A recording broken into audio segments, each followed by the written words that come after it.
Je suis extrêmement ému de participer et d'essayer d'apporter une contribution, on va dire, théorico-clinique, à partir d'une pratique qui est une pratique de psychothérapeute, thérapeute de famille, donc qui reçoit des enfants. Je ne sais pas si on entend bien, c'est mieux comme ça peut-être.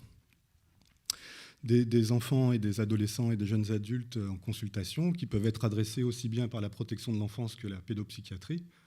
Donc c'est à Toulouse. Et donc ça, c'est l'expérience clinique à partir de laquelle je vais vous parler, mais aussi d'une position de recherche et d'étude, puisque avec le professeur Nicolas Duru, qui est professeur émérite de psychopathologie à Lausanne, on a depuis une dizaine d'années formé ce projet complètement fou de se dire, bon, maintenant qu'on commence à avancer dans l'âge, est-ce qu'on pourrait essayer de rassembler un peu quelques idées pour poser des bases théoriques, cliniques, qui permettent de résoudre quelques problèmes liés à l'évolution de la psychopathologie, de la psychiatrie, notamment, ces dernières 30 années, on va dire. Ouais, je disais avec Nicolas Duru, donc, qui est professeur de psychopatho, une rencontre assez exceptionnelle, enfin exceptionnelle au sens où c'était assez improbable. On était sur les mêmes constats. La psychiatrie évolue d'une manière qui est à la fois intéressante et en même temps qui pose des problèmes dans la clinique même. Et puis, les travailleurs sociaux, les psychologues qui sont dans le médico-social, dans le travail social, la protection de l'enfance, ils sont aussi pris dans cette évolution de la pensée de la psychiatrie et de la santé mentale. Et du coup, il y a des attitudes vis-à-vis des enfants, des adolescents et des adultes en souffrance qui peuvent être du côté des professionnels du travail social et médico-social aussi problématiques. Je vous la fais simple et un peu caricaturale. Tant qu'il n'y aura pas de soins, nous ne pourrons pas travailler. Ceci est un vrai problème. Parce que d'abord, les soins, c'est pas magique. Ça prend du temps, c'est un processus. Voilà, c'est long. Et puis, et les résultats sont ce qu'ils sont. Et donc, en attendant tout ça, il va bien falloir continuer à bosser, quoi. On ne va pas attendre. Voilà. Alors, je sais bien que les équipes continuent à travailler, mais continuent à travailler avec un petit reculoir. C'est-à-dire, on n'est pas pleinement engagé dans le travail, puisqu'on se dit qu'il faudrait que le soin, etc., etc. Donc ça, c'est un souci.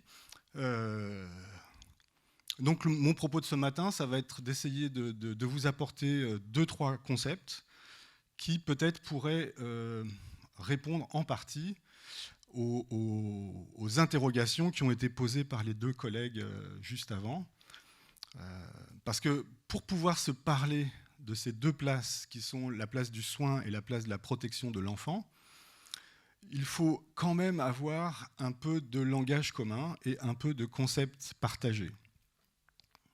Alors, Nathalie Collado a parlé à la fin des besoins de l'enfant, et évidemment, ça évoque la loi de 2016 qui m'est plutôt chère à mon cœur, parce que pour une fois, on a une loi de protection de l'enfance qui tient un peu d'équilibre quand même si elle n'est pas parfaite, mais on tient un peu d'équilibre entre d'un côté les parents, de l'autre côté les enfants. Et effectivement, il y a là une opportunité, de mon point de vue, à permettre un dialogue entre disciplines, entre professionnels, entre corps de métier, entre différentes places autour de l'enfant et des parents, de parler de la même chose avec ces places et ces discours différents, bien entendu. Il ne s'agit pas de faire disparaître dans une sorte de novlangue comme ça autour des besoins de l'enfant, notre spécificité clinique, nos modèles théoriques, la place que l'on a dans le travail, etc., bien entendu. Mais quand même, chacun de sa place, avec son discours, va parler pendant un temps de la même chose. Et ça, je crois que ça peut être un progrès décisif. Mais ça ne suffit pas. Je pense que pour aborder la question de la santé mentale, de la psychopathologie, des troubles des parents, il nous faut aussi une certaine approche de la psychopathologie. C'est-à-dire que selon l'approche que l'on va avoir des troubles, de la maladie, de la santé et de la psychopathologie, notre rapport aux parents, notre rapport à l'enfant, notre rapport aux soins va être différent. Et donc, on va essayer, à partir de l'anthropologie clinique, d'envisager une certaine approche de la psychopathologie qui, de notre point de vue, permet une rencontre beaucoup plus facilitée avec des parents qui présentent ce qu'on appelle des troubles psychiques. Le deuxième concept, donc ça c'est fondamental, donc les besoins de l'enfant, ça fait 1. Une approche de la psychopathologie, ça fait 2. Et puis de la parentalité. La parentalité, vous savez, c'est un concept tout à fait contemporain. Ça rentre dans le Larousse, on est dans les années 90. Donc c'est pas enfin 1990, c'est à la fois vieux et en même temps pas tant que ça en tant que concept. Et c'est un concept qui n'est pas forcément bien défini. Il y a différentes approches. Vous avez tous en tête, j'imagine, le travail de Houzel, pédopsychiatre, qui dans les années 80 et 10, à la demande du ministère de la Famille, avait fait une étude pour définir la parentalité, à laquelle il avait répondu: la parentalité, ça n'existe pas, mais il y a 3 axes. C'est toujours comme ça en recherche. Quand on vous pose une question emmerdante, on dit ça n'existe pas. Et après, on dit mais. Et là, on dit qu'est-ce qui existe. Et donc, voilà, il y avait l'exercice qui correspondait en gros au droit, à la norme sociale. Qu'est-ce qu'une société attend des parents ? Et puis, l'expérience qui était au fond le vécu subjectif de ce parent. Et puis, la question de la pratique, c'est-à-dire tout ce qu'on fait concrètement pour élever un enfant. Donc, je caricature, je vais un peu vite, mais grosso modo, c'était ça l'affaire. Donc, c'était très important comme pas décisif, mais quand on réfléchit un petit peu, ça nous aide pas forcément à rencontrer des parents et à faire un travail quand ils ont des troubles, etc. Donc, l'anthropologie clinique va vous faire une proposition sur comment penser la parentalité à partir de cette double lecture qui est et l'anthropologie et la clinique, mais pas juste poser l'une à côté de l'autre, mais articuler ensemble, c'est-à-dire comment l'anthropologie va participer à la définition de la psychopathologie et comment la psychopathologie va participer à des réponses concernant Homo sapiens, puisqu'on parlait d'Homo sapiens qui déconfine ce matin. Voilà. Alors, je vous ai mis le slogan qu'on a avec Duru. Donc ça, c'est devant le centre d'études de la famille à Lausanne, qui est un haut lieu de la thérapie familiale européenne. C'est dans les premiers centres de thérapie familiale européens. Il y a en Belgique et la Suisse. Et notamment tous les travaux de Fivaz et Kaufmann sur les dyades mère-enfant, sur la triade père-mère-enfant, etc. Le travail de Stern, etc., Daniel Stern, etc. Tout ça, c'est l'école suisse sur la petite enfance, le développement de l'enfant. Il y a vraiment des travaux passionnants là-bas. Et donc, avec Duru, donc lui, c'est une sorte de mariage intellectuel. Lui, il amène son expertise de psychopathologie, donc prof de psychopatho. Et puis, moi, j'amène l'expertise de l'anthropologie, et à la fois de clinicien, puisque j'ai une formation d'anthropologue, ça c'est ma formation académique, mais ma pratique est une pratique clinique depuis une trentaine d'années. Donc il y a cette rencontre-là sur, au fond, ces constats, morcellement des modèles concurrentiels, c'est-à-dire qu'au fond, aujourd'hui, en psycho clinique, on a plein de modèles différents et qui sont plutôt à se tirer la bourre, comme on dit vulgairement, c'est-à-dire à qui c'est qui va emporter le marché, etc. etc. Et bon, on a vu les querelles, il y a une vingtaine d'années, entre la psychanalyse, les sciences neurocognitives, etc. Bon, les prises de poste dans la fac, les prises de poste dans les hôpitaux, enfin, la guerre était quand même sévère. Et puis aujourd'hui, on a encore plus de petites écoles qui se développent avec les thérapies corps-esprit, enfin, des tas de choses, formidables d'ailleurs au demeurant, mais on est quand même dans des positions concurrentielles et pour lesquelles c'est pas simplement des querelles d'ego et de marché, de marketing, c'est-à-dire il faut des parts de marché, qui c'est le plus fort, etc., etc. Il y a aussi des problèmes épistémologiques, c'est-à-dire des façons de poser la connaissance qui ne sont pas réglées. C'est-à-dire, on n'a pas regardé, au fond, quels sont les concepts qui marchent bien ensemble, quels sont les concepts qui ne marchent pas bien ensemble, quels sont les points d'accord, quels sont les points de divergence, jusqu'à quel point on peut aller au niveau conceptuel pour tomber d'accord sur un certain nombre de choses. J'ai un truc bizarre sur l'ordinateur, mais ça va, vous, ça va. Comme c'est pas le mien, je touche pas. C'est normal. Ok. Donc ça, c'est le premier point. Alors du coup, je vois plus la diapo. Le deuxième point, c'est neuroscientisme arrogant. Je fais un peu de provoque, mais bon, quand même. Je discutais encore avec une chercheuse en psychiatrie à Toulouse, hein, qui fait des programmes de recherche universitaire, et qui disait, aujourd'hui quand même, il y a des travaux qui sont des travaux qui se disent scientifiques, mais dont on pourrait véritablement, d'un point de vue épistémologique, vérifier la scientificité, et qui sont... Le problème n'est pas qu'ils ne soient pas totalement scientifiques. Au fond, dans les sciences humaines, parfois le niveau de scientificité est à interroger, mais c'est le fait qu'on pense que c'est la vérité scientifique absolue, et c'est ça qui pose problème. Et donc c'est quand je parle d'arrogance, c'est de ce côté-là, c'est-à-dire le fait de poser des vérités, alors qu'au fond on est dans des hypothèses, hein, restons modestes. Donc voilà, alors quand je dis neuroscientisme, vous avez bien vu qu'il y a un isme, et que ce n'est pas du tout après les neurosciences que j'en ai, bien au contraire, mais c'est à partir de cette position de revendication d'absolue scientificité qui reste à interroger. Ensuite, l'impérialisme du diagnostic et de la pharmacothérapie, hein, c'est-à-dire que, bon, moi, depuis 90 hein, que je suis dans le secteur, j'ai vu toute l'évolution des traitements, et notamment pour les enfants. C'est-à-dire, je me retrouve avec des enfants qui ont des fois 2, 3, 4 médicaments, qui, quand on regarde d'un point de vue de la pharmaco,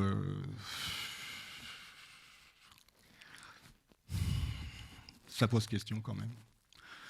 Mais on ne va pas remettre en cause le diagnostic et la position du clinicien, mais quand même, ça interroge. Et puis des enfants de plus en plus jeunes, avec des traitements quand même de plus en plus lourds, et pas forcément des étayages socio-thérapiques et psychothérapiques autour, à la hauteur des troubles pour lesquels on leur donne ces médicaments. Donc il y a quand même un problème. Là, je parle des enfants, mais je parle aussi pour les adultes, pour lesquels parfois des traitements sont laissés pendant des années. Or, on sait en pharmaco qu'au bout d'un certain temps, la question, c'est plus les effets secondaires que les bénéfices fonctionnels de la molécule.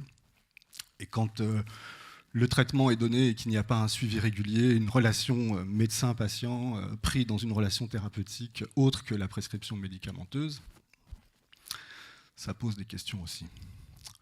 Bon, impérialisme du diagnostic, bon, alors DSM, etc., Diagnostical Statistical Manual, tout le monde connaît ça. On sait que c'est révisé tous les, etc. On sait que le dernier, le 5, a été quand même sujet à controverse, y compris par les fondateurs du DSM. Donc il y a quand même plein de problèmes avec ces outils de diagnostic.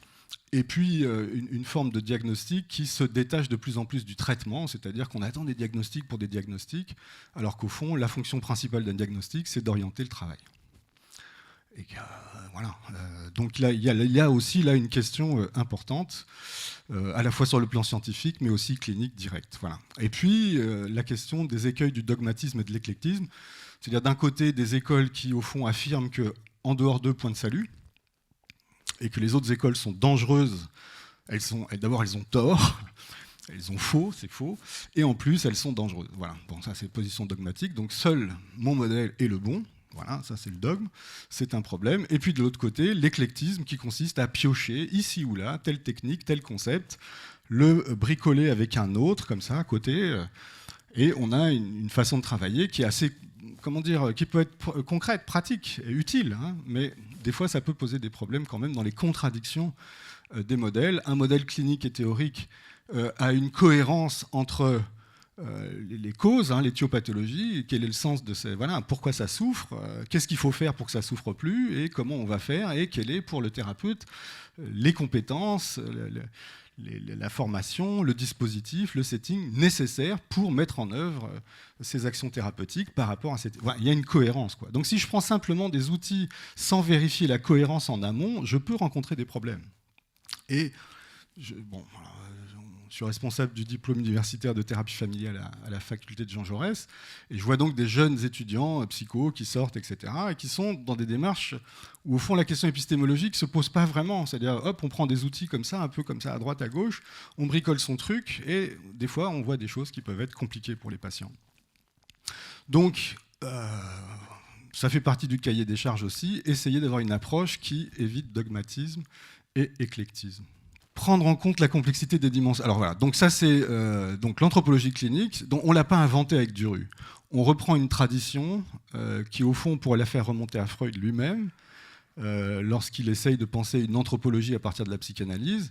L'anthropologue que je suis va rester critique vis-à-vis de sa démarche, pas sur la psychanalyse, je ne me permettrai pas, mais sur le fait de tirer des conclusions à partir d'un divan sur l'espèce humaine, sur Homo sapiens. Je pense qu'il faut rester prudent. C'est-à-dire que les anthropologues, on a une démarche quand même qui est ethnographie, ethnologie, comparaison, etc. Il y a toute une démarche scientifique pour les anthropologues, et que voir des patients allongés qui vous parlent de leur inconscient, c'est formidable, mais ça ne suffit pas à faire une anthropologie digne de ce nom. Mais c'est une contribution tout à fait fondamentale, et les réflexions de Freud sur Homo sapiens, et de la psychanalyse par la suite, et des autres psychanalystes, sont tout à fait intéressantes à prendre en compte, mais voilà, ça reste une contribution pour l'anthropologie. Donc c'est anthropologie et clinique ensemble, dans cette idée aussi d'assurer un ancrage aux sciences naturelles, c'est-à-dire il n'est pas question, enfin de notre point de vue, que la clinique se sépare, fasse un clivage avec les sciences naturelles. C'est-à-dire cette idée qu'on pourrait continuer à faire des modèles cliniques qui ne penseraient pas les apports des sciences naturelles aujourd'hui, nous paraît dangereux d'un point de vue stratégique. C'est-à-dire si on ne veut pas finir les cliniciens comme des chamans, bon moi j'ai rien contre les chamans, hein, mais d'un point de vue politique, si vous voulez, si on est aussi crédible qu'un chaman, c'est compliqué quand même. Donc d'un point de vue de la crédibilité, donc ça c'est une position politique stratégique, hein, pas de problème. Mais après il y a une position épistémologique, c'est-à-dire que les neurosciences viennent nous apporter des questionnements sur nos modèles, nous invitent à revisiter nos modèles, à repenser les concepts, à dire bah, peut-être que là on s'est un peu planté, il faudrait voir autrement. Ah là ça confirme, super, on peut avancer, etc. etc. Donc c'est vraiment un partenariat à créer, qui est déjà en cours, avec les neuroscientifiques pour que d'un côté leur recherche nous aide à penser nos conceptualisations théoriques et cliniques, et de l'autre côté, qu'on les aide à penser des études et des recherches, parce qu'effectivement, s'ils ne prennent que leurs angles pour construire leur méthodologie de recherche, on va peut-être passer à côté de choses intéressantes. Donc que nous aussi, cliniciens, on vienne les aider à penser des objectifs de recherche, des méthodos, etc. etc. Bref, un vrai partenariat. Et puis enfin, permettre un dialogue entre les différents modèles cliniques pour développer une approche de terrain qui soit inter- et transdisciplinaire. Duru et moi, on a ce point commun qui nous a fait, d'ailleurs, qui a cimenté notre rencontre, c'est qu'on pense depuis fort longtemps qu'il n'y a pas un modèle qui soit supérieur aux autres et qui puisse avoir une hégémonie sur tous les autres modèles. On a toujours trouvé ça bizarre. Pourquoi bon alors 2 secondes sur ma vie personnelle, 2 secondes. Moi j'ai grandi dans un monde hyper lacanien. Je ne sais pas s'il y a des lacaniens dans la salle. Bon, ils vont pas se dénoncer, non je plaisante. Non je dis ça parce que moi j'ai grandi dans un monde à Toulouse où c'était assez violent. C'était les époques des années 80-90, donc ça cartonnait grave quoi, le surmoi tyrannique là. Et d'un autre côté, donc je travaillais avec des lacaniens. Je me suis formé à la psychanalyse lacanienne, donc comme je dis souvent, je parle lacanien couramment, donc s'il y a des lacaniens, on peut parler. Et comme j'étais aussi formé à la thérapie familiale systémique, voilà, donc quand j'étais avec mes amis systémiciens, mes amis lacaniens me tapaient dessus, et quand j'étais avec mes amis systémiciens, mes amis lacaniens, non c'est l'inverse, bon les deux quoi, vous avez compris. Je crois que j'ai été traumatisé par ça. J'étais jeune, et on est plus fragile quand on est jeune. On n'a pas encore fini tout son travail personnel au début. Hein, enfin, je ne sais pas si on l'a fini un jour d'ailleurs, mais en tous les cas, à cette époque-là, c'était encore assez immature hein, dans ma position clinique. Et donc, j'en prenais plein la tête, et je pense que ça m'a traumatisé. Duru, c'est un autre truc. Lui, il a été formé aux États-Unis à l'approche systémique, mais il s'est formé en Belgique, donc c'est un Suisse, il s'est formé en Belgique avec le patron de la psychanalyse belge, dont je vais vous parler après.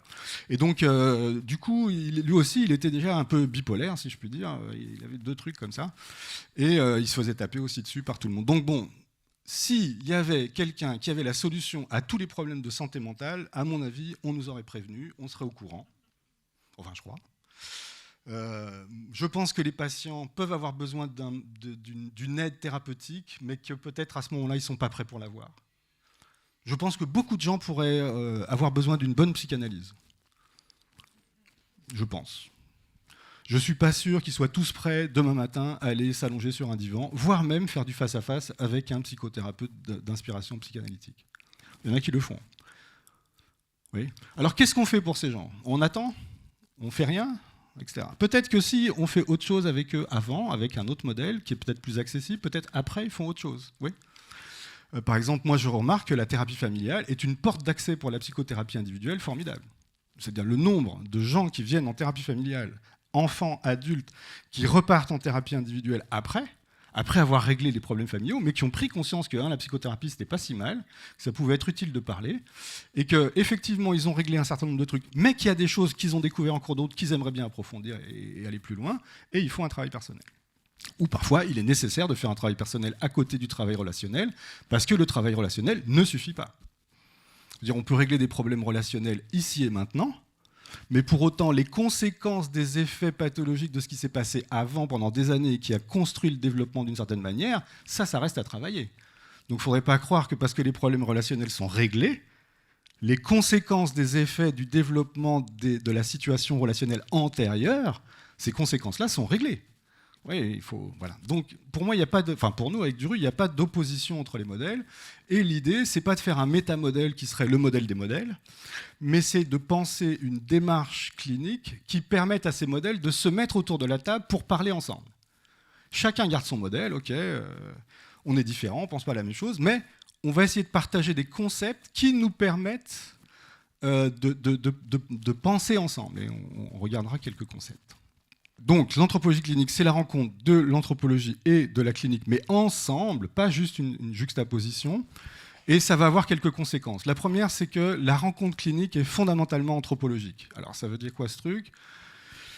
Ça veut dire que ce sont deux homo sapiens, pour reprendre la formule de Guillaume, deux homo sapiens qui partagent la même condition humaine. Okay ? Quand il y a un patient, il y a un thérapeute, mais ils partagent la même condition humaine. Okay, donc ça, c'est la rencontre est fondamentalement anthropologique.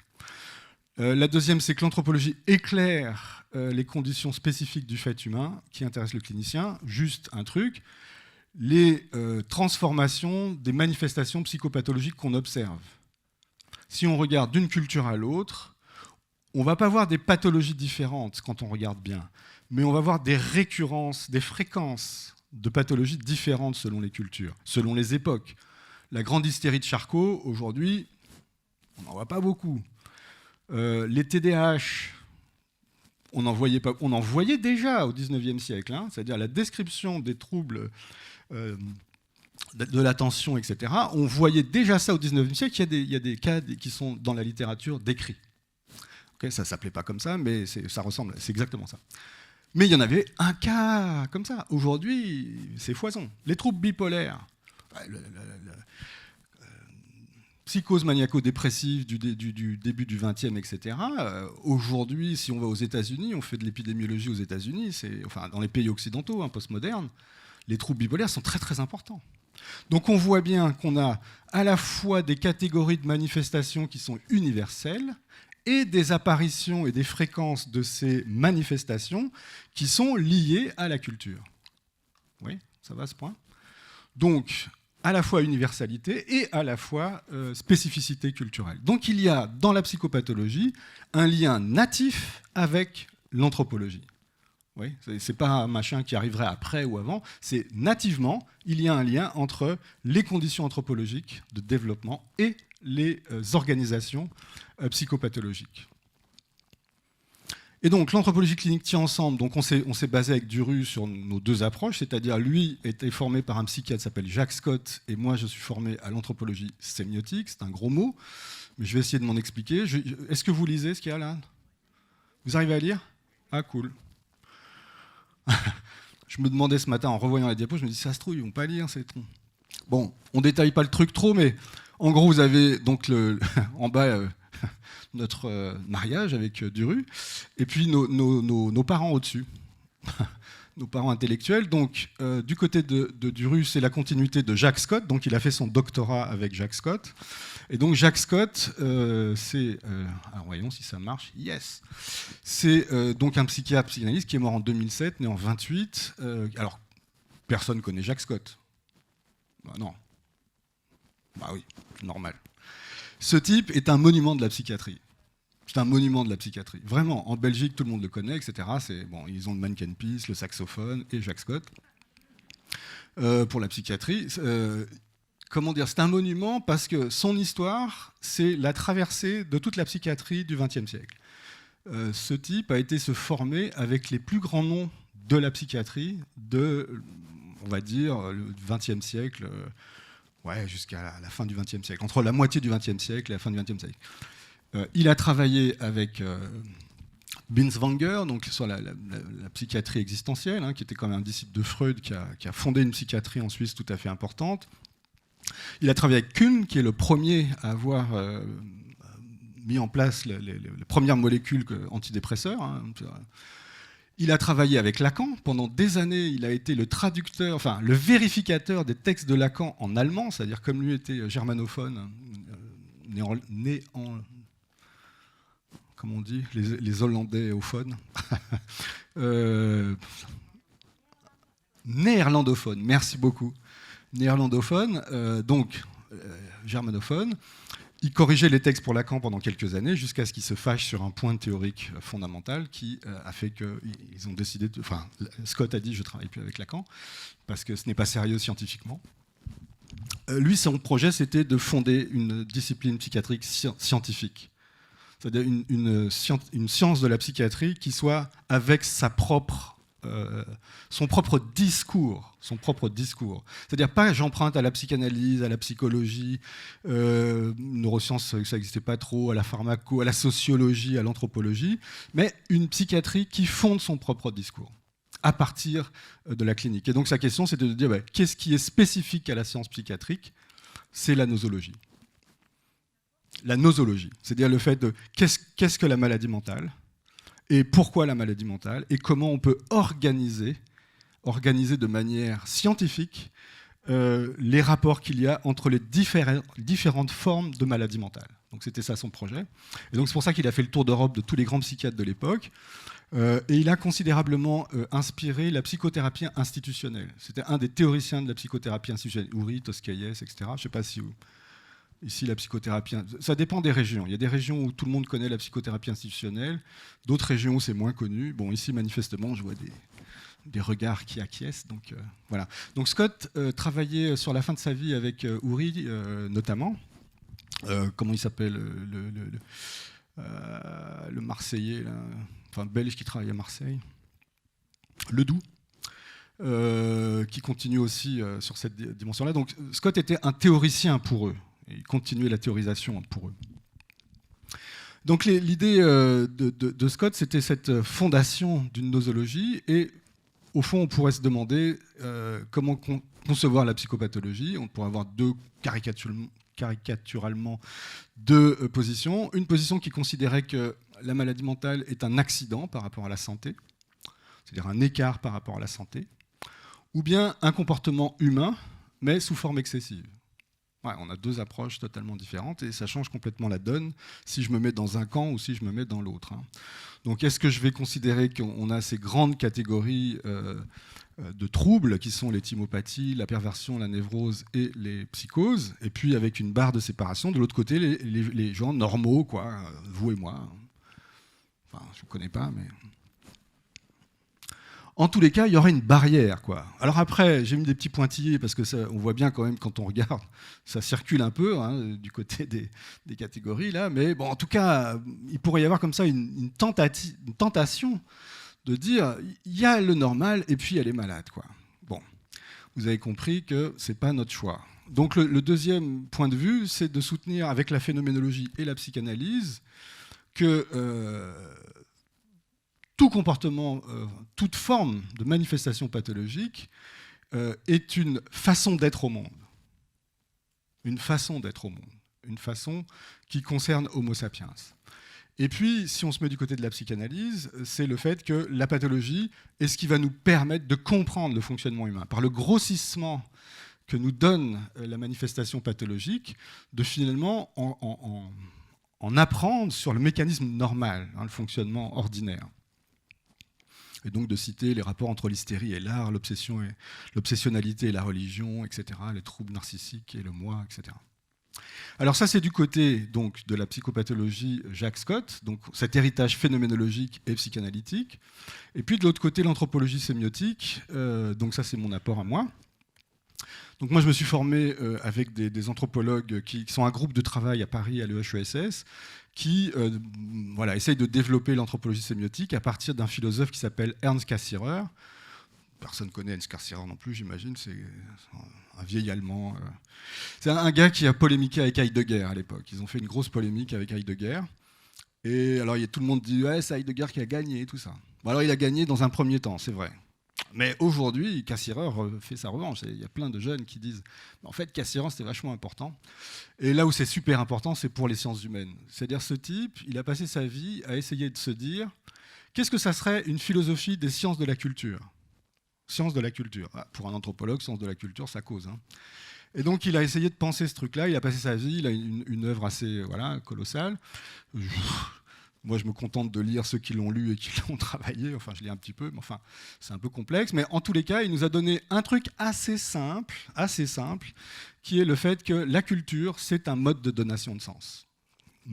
Ça paraît comme ça d'une trivialité redoutable, mais quand on porte le truc un peu sérieusement, c'est assez intéressant. C'est-à-dire que la culture, c'est un ensemble d'activités et de formes symboliques. Alors, symbolique, vous remplacez par sémiotique, et c'est la même chose, c'est-à-dire une façon de donner du sens, une structure, une forme qui donne du sens à un éprouvé, à un vécu, à une perception, à une norme, etc. etc.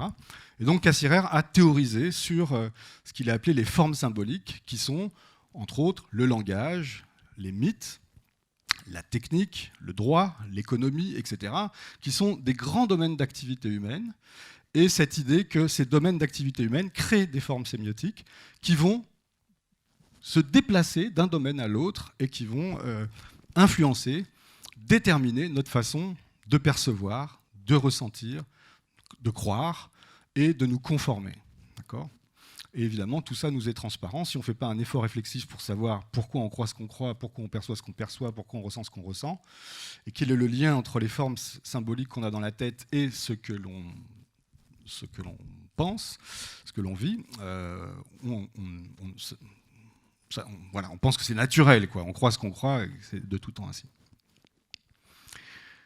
Alors, quand on met ces deux dimensions-là, l'anthropologie et la psychopathologie ensemble, alors je vous la fais un peu simple, mais l'idée est la suivante. On s'est demandé avec Duru quelles sont les grandes catégories de manifestations psychopathologiques, avec lesquelles, si j'ai ces catégories-là, je peux faire n'importe quelle situation clinique, je peux penser n'importe quelle situation clinique. C'est-à-dire, une de moins, je ne peux plus travailler, et je n'ai pas besoin d'une de plus. Vous voyez le raisonnement ? C'est quelles sont les catégories, hein. Je ne vous parle pas de... Là, il faut quitter le diagnostic type DSM, où on collectionne des symptômes, et puis si vous les avez depuis 3 mois, et puis depuis 6 mois, etc. Pas du tout. Hein. Là, on est dans des catégories de manifestations. D'accord ? Catégories de manifestations. Donc, au fond, quand on regarde les différentes approches, les différents modèles, la psychiatrie depuis sa naissance, etc., etc., je sais bien qu'aujourd'hui, les psychiatres ne sont pas du tout formés à ces catégories, ça j'ai bien compris, mais pour autant, c'est pas pour autant que ces catégories, dans la clinique, ont disparu. C'est-à-dire des gens qui ont des fluctuations de l'humeur avec de la dépression et des états un peu height, un peu maniaques, ça continue à exister dans toutes les cultures et par tous les temps. Des gens qui ont des transactions perverses avec les autres, c'est-à-dire qui ne les considèrent pas comme des sujets, mais juste comme des objets de jouissance, quelle que soit cette jouissance d'ailleurs, sadique ou pas, ça existe un peu partout sur la planète et encore actuellement. D'ailleurs, la société postmoderne a une certaine propension à développer ce type de mécanisme de défense. Des névroses, personne ne va me contester qu'on peut faire entrer là-dedans toute une série de problématiques névrotiques qui ont été bien décrites, etc., etc. Et enfin, des troubles psychotiques, j'imagine qu'on ne va pas non plus me nier qu'il y a des manifestations psychotiques délirantes, etc., etc., qui existent. Des troubles du soi, des troubles face à la réalité, à l'étrangeté du monde, à l'étrangeté de soi, etc., etc. Bref, on peut reclasser les choses avec différentes façons d'organiser à l'intérieur de ces catégories les choses, ça c'est fort possible, mais fondamentalement, de façon universelle, par tout temps et par tout lieu, on peut observer des manifestations dans ces 4 catégories. Alors l'idée c'était de se dire, mais si anthropologiquement ça marche ensemble, il doit donc y avoir des catégories, des dimensions anthropologiques dans lesquelles les formes symboliques de Cassirer dont je vous parlais avant participent de la façon de structurer les mécanismes de défense qui vont donner lieu à des manifestations dans ces catégories-là. Donc là, c'est de l'autre côté le travail de l'anthropologue, et de se dire, ben voilà, il y a 4 dimensions qui sont corrélées, déterminantes, 4 dimensions qui sont liées à ces organisations psychopathologiques. Esthétique, c'est le monde des sensations, c'est-à-dire qu'on est d'abord et avant tout des êtres de sensations. Un nouveau-né est un chaos de sensations pour lequel les interactions avec son environnement vont progressivement structurer, donner du sens, au sens strict, donner du sens à ces sensations, les organiser, etc. Et lorsqu'il y a des troubles qui se manifestent dans cette dimension-là, eh bien, on va avoir des troubles thymopathiques qui vont s'installer. La théorie de l'attachement, en partie, rend assez bien compte de cette dimension-là. Ce n'est pas la seule, mais ça nous donne quand même aussi des points de repère par rapport à cette dimension. La dimension technique, c'est le fait que Homo sapiens est un homo... comment il disait, le roi Gourand, Faber. Les primates manipulent des objets pour obtenir des choses, des satisfactions, etc. Nous, c'est pareil. On a développé la technique d'une manière incroyable. Les ordinateurs, notre environnement en est la preuve concrète. Mais la technique, ce n'est pas juste une fonctionnalité. La technique donne du sens. La technique donne du sens. Les ordinateurs modifient notre rapport au monde. Oui, pas simplement parce qu'on fait des trucs, mais le fait de faire des trucs avec un ordinateur modifie notre rapport à nous-mêmes, notre rapport à l'autre, etc., etc. Bon, c'est des choses assez simples. Le concept d'affordance en psychologie rend bien compte de ça. Dans le marteau, il y a déjà le sens de son usage. Oui. Et avec un marteau, je peux taper mon voisin, je peux planter un clou, etc., etc. La technique est un mode de donation de sens. Okay. La norme, le droit, la loi, depuis fort longtemps, chez Homo sapiens, a organisé les rapports entre les uns et les autres. Et la loi est effectivement la norme. Cette dimension de l'éthique est une forme de donation de sens très importante. Et puis à la fin, on a mis ethnique. Alors ça, c'est pour des raisons un peu de swing, c'est-à-dire esthétique, technique, éthique, ethnique. Vous voyez, ça le fait bien d'un point de vue de la prosodie. Mais en fait, c'est qu'en anthropologie, l'identité, la question de la personne, la question du soi, la question d'un jeu qui se construit dans le rapport aux autres, est d'abord une question d'identité qui se forme dans les creusets d'environnement culturel. Donc traditionnellement, quand vous avez un groupe de 4000 personnes, c'est la parenté, c'est la religion, c'est l'alimentation, etc., etc. Dans nos structures postmodernes de monde globalisé, évidemment, les identités sont complexes, multiples, etc. Mais sur la même question, c'est-à-dire comment je prélève dans mon environnement sémiotique des formes qui vont donner du sens et du contour à mon identité, une consistance à mon identité, qui vont organiser ma mémoire personnelle, voilà.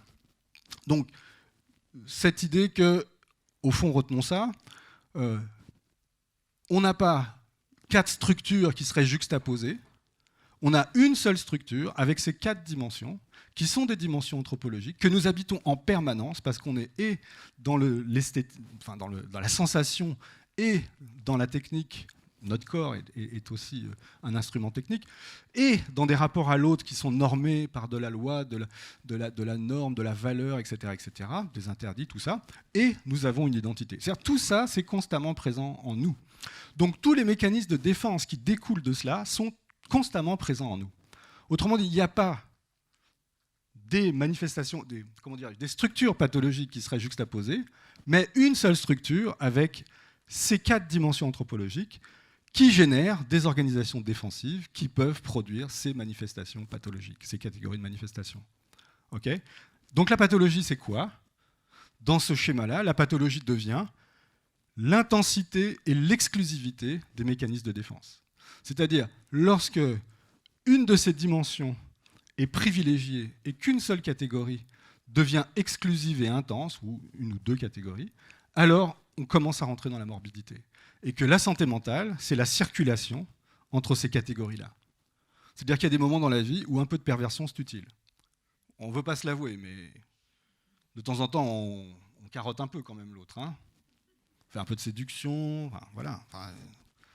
C'est ce que je fais avec vous, là, quand même, un petit peu. Oui, donc il y a un continuum entre le normal et le pathologique, oui. Ce n'est pas un machin qui serait réservé à certains. C'est simplement une question d'intensité, d'être au monde, et puis d'exclusivité aussi. Alors, mon idée, comme ça, mnémotechnique, pour vous rappeler du truc, c'est Homo sapiens habite une maison bleue. Ouais, la maison derrière, bleue. Donc là, à ce moment-là, vous pouvez sortir la guitare, tout ça. On se rappelle bien du truc. Il y a 4 pièces. Et la santé mentale, c'est de circuler librement dans ces pièces. Comment je peux habiter ma maison d'une manière, ça va, fluide, quoi. Je ne suis pas bloqué sur une modalité défensive. Est-ce que vous connaissez Sombrin, Corinne Sombrin? Non. Il y a un film qui est sorti sur elle qui s'appelle un monde plus grand, avec Cécile Dejour comme dans son rôle à elle, en fait, qui joue son personnage. Donc Corinne Sombrin, pourquoi c'est très important pour la psychopathologie? C'est une journaliste qui fait un reportage sur le chamanisme, qui va, à l'occasion d'une séquence de transe chamanique en Mongolie, rentrer dans une transe très profonde. Elle ne savait pas qu'elle avait ces aptitudes. Le chaman l'engueule, lui dit « mais qu'est-ce que vous foutez le bordel dans ma séance ?» tout ça, bref. Et puis finalement, il lui dit « les esprits vous ont choisi, donc faites attention, si vous ne vous formez pas au chamanisme, vous allez avoir plein de problèmes dans votre vie quotidienne. » Elle a fait flipper, bon, j'y crois pas trop, mais bon. Et donc, bref, elle s'est formée pendant 8 ans, elle maîtrise complètement toutes les transes chamaniques, mais comme c'est un esprit scientifique, elle a voulu savoir ce qui se passe dans son cerveau. Elle a donc rencontré des grands psychopathologues, des spécialistes de la neuroimagerie, etc. Et elle a passé toute une batterie de thèses pour savoir qu'est-ce qui se passe dans son cerveau. Et donc, je vous donne les résultats des courses. Première chose, lorsqu'elle n'est pas du tout en transe, elle présente un électroencéphalogramme tout à fait normal. Lorsqu'elle est en transe, elle présente 3 tracés d'encéphalo. L'état mélancolique profond, l'état maniaque et l'état de confusion schizophrénique, de délire schizophrénique, confusion schizophrénique. Okay, en psychopatho, ça n'existe pas. C'est soit. Okay. Alors que se passe-t-il? Comment un cerveau normal peut produire l'activité électrique des 3 grandes formes de psychopathologie? C'est quand même une question.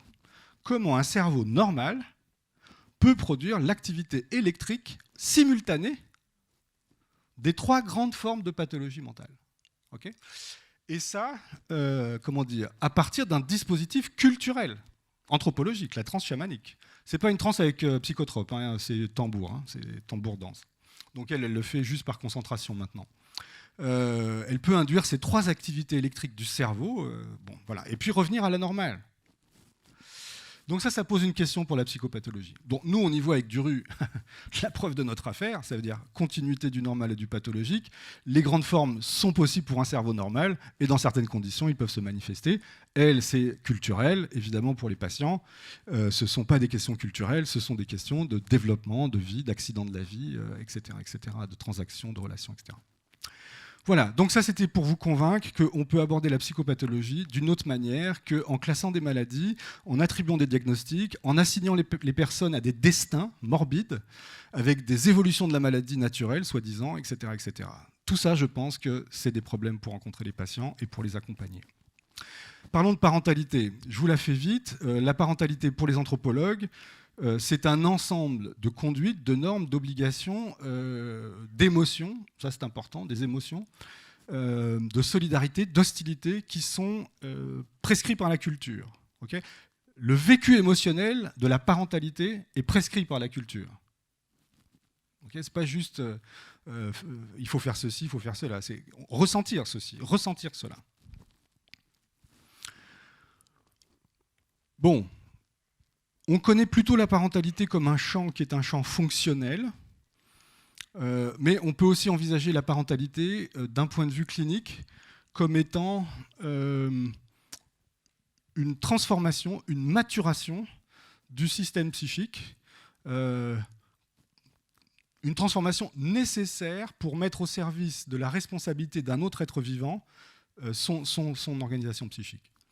C'est-à-dire, pour pouvoir m'occuper d'un autre, il va falloir que je mette une partie de mon énergie, alors psychique, libidinale, narcissique, selon vos modèles cliniques, ou cochez la case que vous voulez, mais c'est toujours de la même chose dont on parle, d'une énergie qui est consacrée à son homéostasie, qui va être consacrée à l'homéostasie de l'autre. Oui. Et donc ce déficit de mon homéostasie va conduire à un déplacement de mes mécanismes de défense. Il va falloir que je me débrouille pour pouvoir compenser avec mes mécanismes de défense l'énergie psychique que je vais consacrer à cet enfant et pas à moi-même. Hein, en gros, je sors du boulot, je suis fatigué, j'ai chaud, tout ça, canicule, je rentre chez moi, il faudrait que je me détende, manque de bol, il faut s'occuper du petit. Et là, vous savez exactement où vous en êtes. Oui. C'est-à-dire, d'un point de vue de la Maison Bleue, là, vous regardez, où c'est que ça se passe. Donc ça veut dire quoi? Alors, donc, c'est pas moi qui invente ça, Racamier, aux États-Unis avant, Benedek, tout ça. Plein de gens ont déjà théorisé un peu ça, hein, c'est-à-dire cette maturation psychique pour élever des enfants. Nous, on pousse un cran de plus et on dit, ok, mais si la parentalité est un réaménagement psychique du côté de l'identité, du soi, hein, c'est-à-dire que cette énergie libidinale qui part du soi, alors à ce moment-là, toute intervention dans la parentalité vient déstabiliser ces aménagements. Dès lors qu'on convoque un sujet dans son identité parentale, d'accord, on est en train de faire bouger les lignes d'un point de vue de son organisation défensive. Et ça, c'est effectivement la remarque de tout à l'heure, Nathalie Collado, sur l'équipe de psychiatrie qui dit « Ah oui, mais si vous suspendez les visites médiatisées, elle va décompenser. » C'est de ça dont on parle. Alors du coup, je vous propose ce petit truc, pour l'avoir en tête. D'un côté, l'intensité de l'intervention dans le champ de la parentalité. De l'autre côté, l'investissement psychique dans la parentalité. Tous les sujets n'investissent pas la parentalité de la même manière. Il y a des sujets pour qui, au niveau du soi, la parentalité est un étayage très fort. Oui. Pour d'autres, la parentalité, c'est une composante de l'identité parmi d'autres. Ils ont une vie amoureuse, une vie professionnelle, une vie sociale, une vie associative, une vie politique, que sais-je. Et donc la parentalité est une partie d'eux-mêmes. Pour d'autres, la parentalité prend une grande place au niveau du soi. Donc on voit bien que toute intervention pour un sujet ou pour un autre ne va pas avoir le même impact. De l'autre côté, une décision judiciaire qui dit « votre enfant part de suite à la pouponnière » ou bien il faudrait qu'on se parle parce que votre enfant a jeté des boulettes au lycée et c'est un problème. Bon, on voit bien que voilà, ce n'est pas la même intensité de percussion dans la parentalité. Mais voilà, il faut aussi croiser ça sur l'investissement. Peut-être que pour un sujet qui a tout mis sur la parentalité, les boulettes au lycée, ça fait péter les plombs. Donc, quelle part consacrons-nous à l'attention, à l'analyse et aux soins que nous apportons à la qualité de la relation que nous avons avec le parent et à l'impact psychique de nos interventions? Je vous laisse le temps d'y réfléchir, mais c'est quand même une question. Alors, j'avance. On a parlé de parentalité. Pour l'anthropologie clinique, on a un souci qui est quelles sont les façons de penser quelles sont les façons de penser cette parentalité qui pose problème, hein, en protection de l'enfance. Alors, moi, en tant qu'anthropologue, j'ai cherché un peu quelles sont les figures, quels sont les mythes, quelles sont les formes sémiotiques qui donnent du sens quand on est en difficulté avec un parent et un enfant, avec quoi on pense, de façon mode de donation de sens, cette situation. Et donc, j'ai trouvé deux formes sémiotiques importantes. La première, c'est le parent toxique. Alors aujourd'hui, on se décale un peu par métonymie, on dit relation toxique, mais au fond, en linguistique, on sait que le petit déplacement ne change pas l'affaire. Hein, pour relation toxique, on sait qu'au bout de la relation, il y a un parent, donc bref, ça contamine. Donc ça, c'est une première métaphore qui nous vient donc des États-Unis, Susan Forward, et puis ça a été repris après dans les années 2000 90 par Rapoport, etc. Et puis le pédopsychiatre Berger. Pour des raisons stratégiques, Berger, hein, il voulait vraiment faire le poids sur la justice en disant « vous ne prenez pas en compte la psychopathologie de ses parents, vous mettez les enfants dans des situations infernales, vous êtes en train de les bousiller, prenez conscience, etc. » Donc il a écrit plein de bouquins là-dessus, il s'est appuyé sur cette métaphore pour des raisons stratégiques. Hein. Je ne pense pas qu'il était persuadé de cette affaire quand même. Et puis l'autre mythe, c'est la compétence. C'est-à-dire, on pense que les parents seraient compétents, et donc, s'ils ne le sont pas, grâce à nous, ils vont le devenir. Et on peut comme ça persécuter des parents pendant des mois et des mois à essayer de produire des compétences qui ne se produisent pas. Alors vous allez me dire, bon, pour le premier, allez, on est d'accord, toxique, politiquement correct, pas trop, allez, on est d'accord. Mais compétences quand même, ils ont des compétences. Alors, je m'explique. Pourquoi c'est un mythe pour moi? C'est parce que la compétence, on confond compétence et capacité. La compétence n'existe que dans la manifestation d'une capacité. C'est parce que je peux manifester une capacité que je sais que j'ai une compétence. Or, la manifestation de la capacité se produit toujours en contexte. Jamais dans l'absolu, parce que dans l'absolu, je ne produis rien. Je ne produis que quand je suis dans un contexte. Okay, vous avez remarqué, par exemple, vous conduisez tout seul, et puis tout d'un coup, vous avez une personne pour qui vous avez une relation un peu particulière, je sais pas, peu importe laquelle, un peu singulière, et vous ne savez plus conduire. Vous faites que des conneries. Pourtant, vous avez la même capacité. Quand je reçois des familles dans la journée, j'ai la même capacité de thérapeute de famille. Avec certaines familles, je ne suis pas trop mauvais. Avec d'autres, je ne suis pas terrible quand même. Pourtant, je suis le même thérapeute. C'est quoi la différence? J'ai les mêmes capacités. La compétence n'est que compétence en relation. C'est la relation qui me donne la compétence. Donc arrêtons de persécuter les familles avec les compétences, essayons de réfléchir aux capacités et surtout réfléchissons à la position que nous avons dans la relation avec eux pour favoriser leurs capacités et pas inhiber leurs capacités. Oui. Interrogeons-nous plutôt sur comment on est en relation avec eux pour manifester les compétences plutôt que sur la persécution à leur faire produire des compétences. Voilà, donc quand on met nos deux mythes comme ça, on s'aperçoit qu'il y a des problèmes. C'est le mythe du parent toxique, c'est la dégradation du lien, avec des problèmes de comment travailler avec les parents. Si j'ai des parents toxiques dans la tête, travailler avec les parents, ça va être très compliqué. Et de l'autre côté, les compétences parentales. Le problème, c'est que je pourrais continuer à travailler, au détriment, par exemple, de la protection de l'enfant, et finalement de mettre l'enfant en difficulté. Alors finalement, on propose quoi? On propose ça. Vous y voyez? Pas trop? Pas trop. Bon, alors je commente. En fait, d'un point de vue anthropologique, pour penser la parentalité, il nous faut 4 dimensions. Il nous faut une dimension biologique, parce que la parentalité, c'est d'abord des aptitudes psycho-neurobiologiques. Alors, ce n'est pas l'instinct maternel. Je ne parle pas d'instinct maternel, mais je parle de neurotransmetteurs spécifiques aux liens d'attachement, ocytocine, vasopressine, dopamine.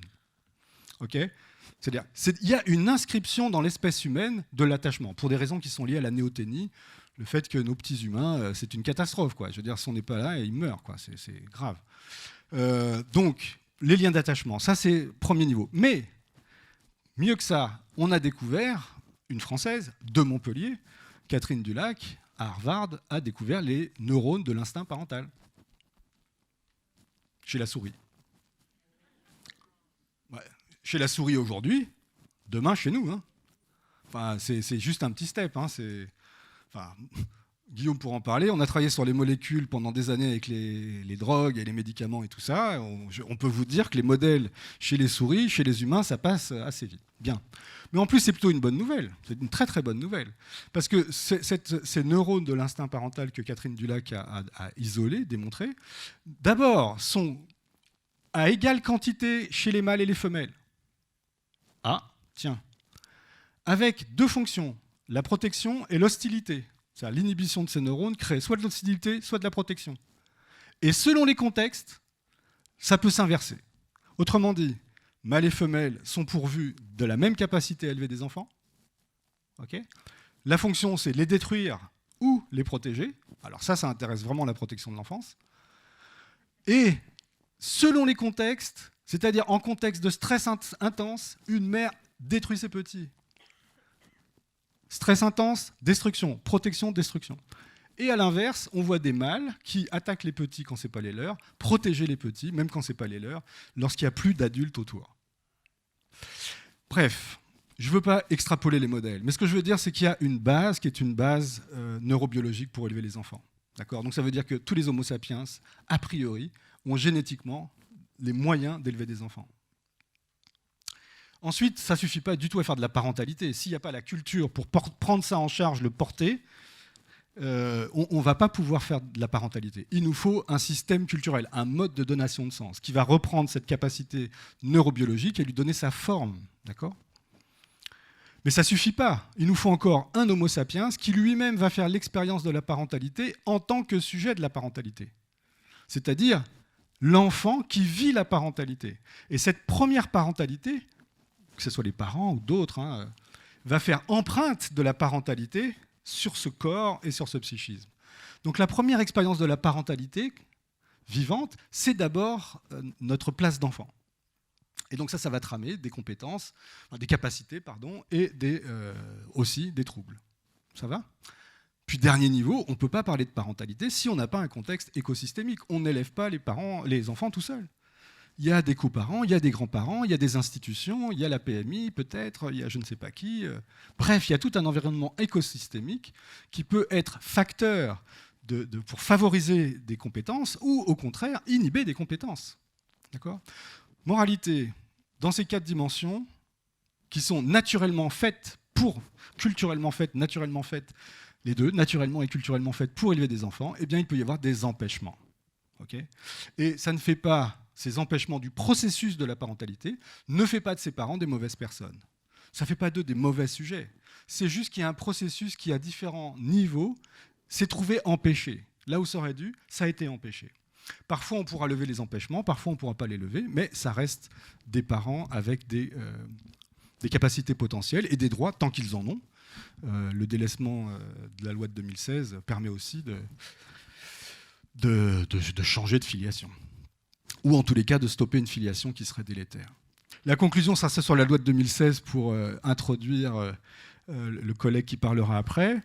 Je pense que la loi de 2016, en protection de l'enfant, nous donne la possibilité de créer cette interface entre les soignants et la protection de l'enfant.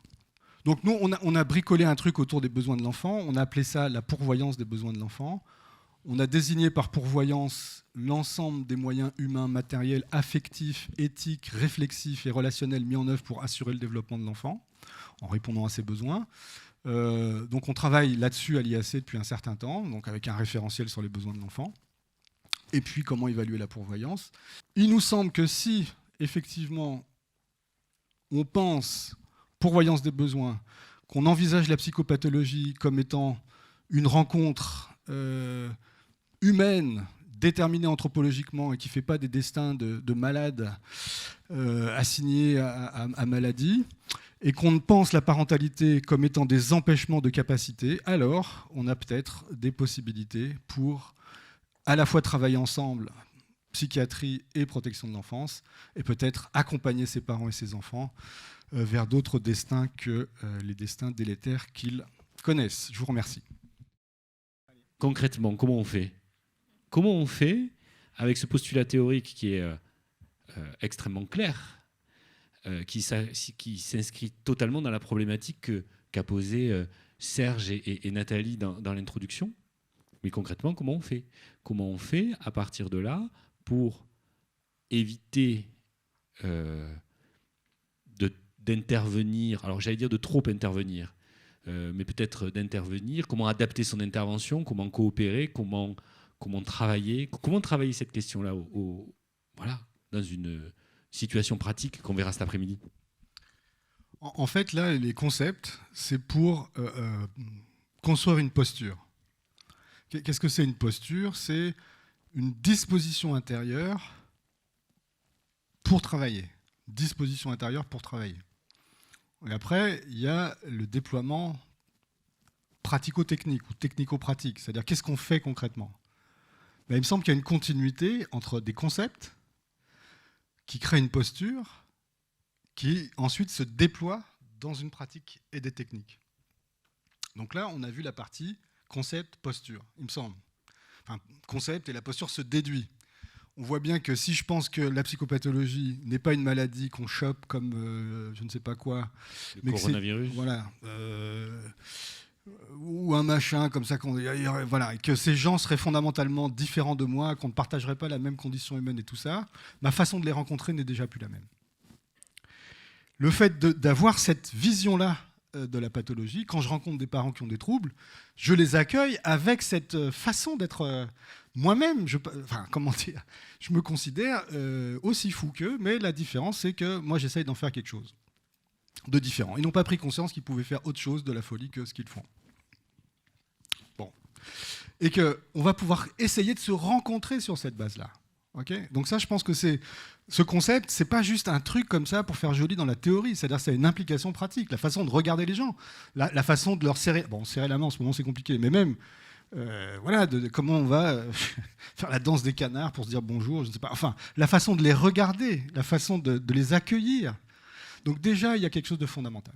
Ensuite sur la parentalité empêchée, il me semble que si je pense empêchement, déjà, la façon de travailler la parentalité va être totalement différente que si je pense dysparentalité, trouble de la parentalité, machin. Je suis déjà en train d'avoir une vision de leur affaire qui est une vision, comment dire, qui leur échappe, quoi.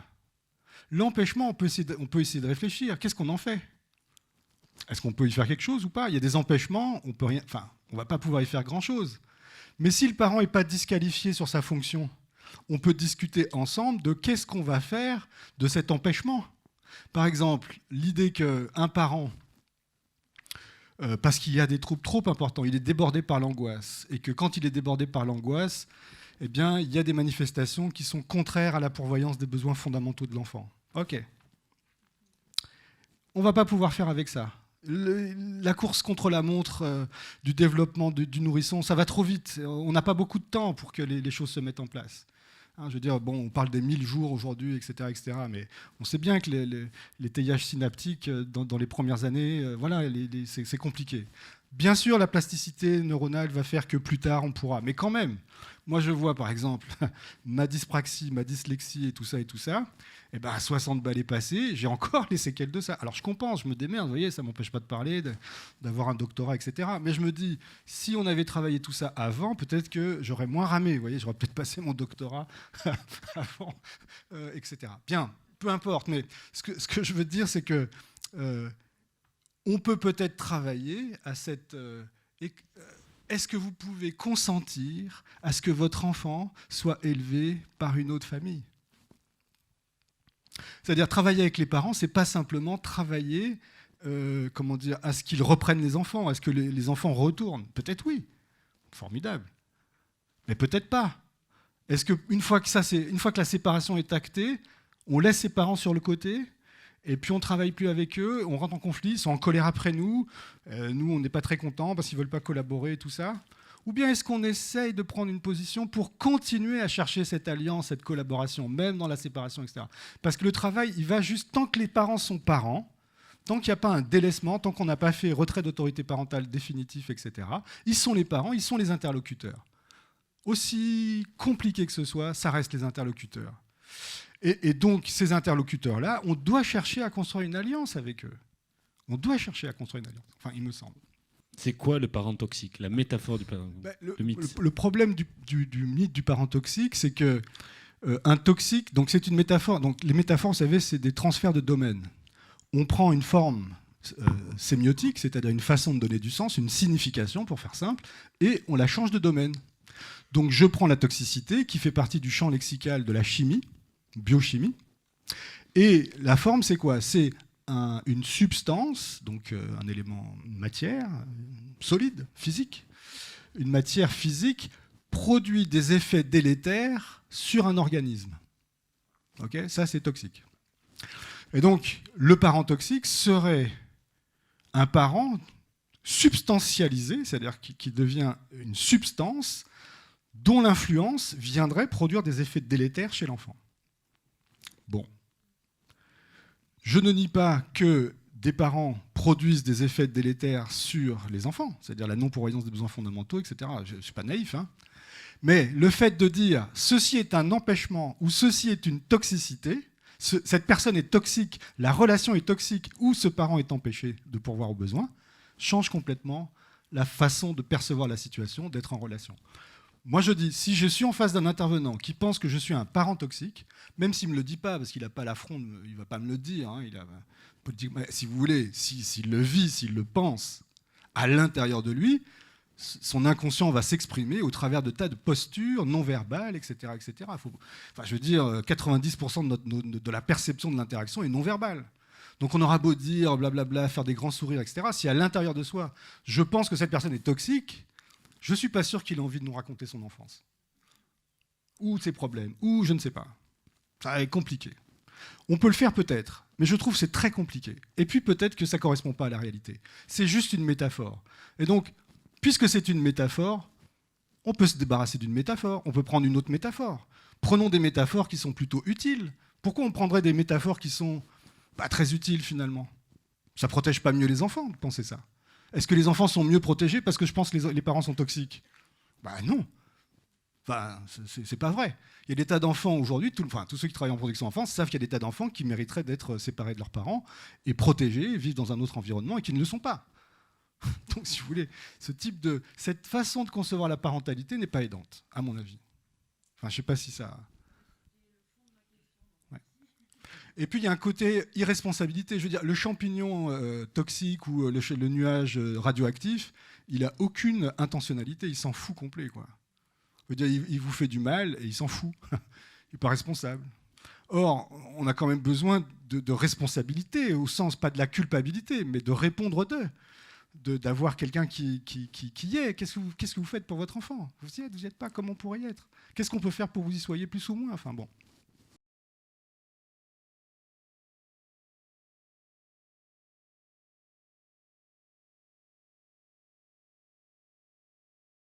Ça dépend des enfants, de l'âge qu'ils ont, etc. Mais moi, ce qui m'aide beaucoup dans ce dialogue-là, que ce soit d'ailleurs avec les parents ou avec les enfants, c'est ma petite maison bleue, en fait.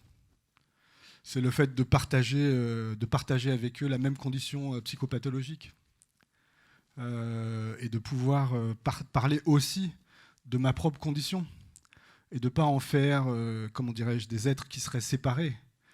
Et donc, à partir de cette position-là, c'est beaucoup plus facile pour parler, par exemple, de l'angoisse, pour parler de la colère, pour parler de la rage, pour parler et donc de faire des liens entre des moments où le parent a pu vivre des trucs qui étaient compliqués pour l'enfant, et de reprendre ces éléments-là avec l'enfant, et de faire des liens avec ce que lui peut vivre, ce que moi je peux vivre, et d'amener l'enfant à petit comprendre que son parent n'est pas un monstre, qui peut-être fait des choses qui sont insoutenables, incompréhensibles, insupportables, qui peuvent même paraître monstrueuses pour l'extérieur, hein, mais que pour autant, c'est pas un monstre, et qu'on partage ça ensemble, et que voilà, il y a probablement des choses à comprendre dans cette histoire-là. Qu'est-ce qui s'est passé? Comment ça s'est passé? Comment on en est arrivé là, etc.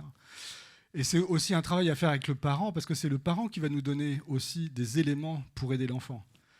Le plus efficace, c'est pas quand moi j'explique à l'enfant. C'est quand on travaille avec le parent et l'enfant, et que le parent peut amener des éléments qui sont des éléments utiles, importants pour l'enfant, et pour sa compréhension. J'ai pas de recette. Là, c'est vraiment cas par cas dans la rencontre avec les enfants et leur âge, et le parent aussi. Mais ce que je veux dire, c'est que le plus important, c'est la qualité de l'alliance.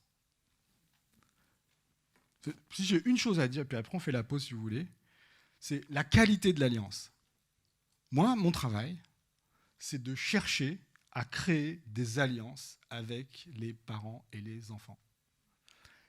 Ce que j'explique à mes étudiants, c'est quand vous avez une qualité relationnelle avec les parents et les enfants, même parler des trucs les plus durs, c'est facile.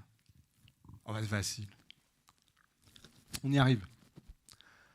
Quand vous n'avez pas la qualité de la relation, quand vous n'avez pas l'alliance, même prendre un rendez-vous, c'est compliqué.